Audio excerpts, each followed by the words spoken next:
Meus cumprimentos ao senhor, meus cumprimentos aos demais vereadores.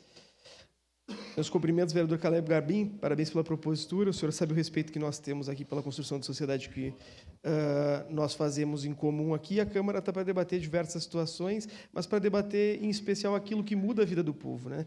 E nós aqui divergimos em 90% das coisas, mas uma coisa que eu garanto para vocês é que nós concordamos que deve haver uma parceria entre o Estado e o terceiro setor para que as pessoas sejam efetivamente atendidas.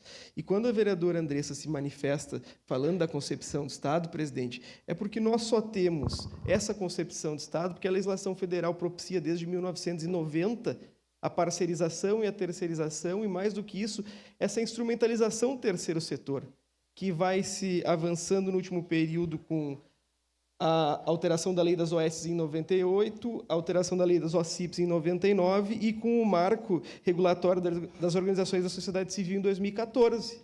Então, bom, eu tenho certeza que vocês conhecem o papel importante que o Estado desempenha junto ao terceiro setor e o terceiro setor reconhece o importante papel que o Estado tem, porque tudo tem limite na atuação, tanto do Estado como do terceiro setor. Então, nosso cumprimento ao senhor novamente, nós votaremos de forma favorável à propositura por entender que cada um cumpre um papel destacado. Ninguém aqui está para disputar o papel do outro, nós defendemos o Estado e também defendemos a função que vocês exercem na sociedade. Parabéns a todos e todas. Obrigado, vereador Cláudio Libardi. Solicito às vereadoras e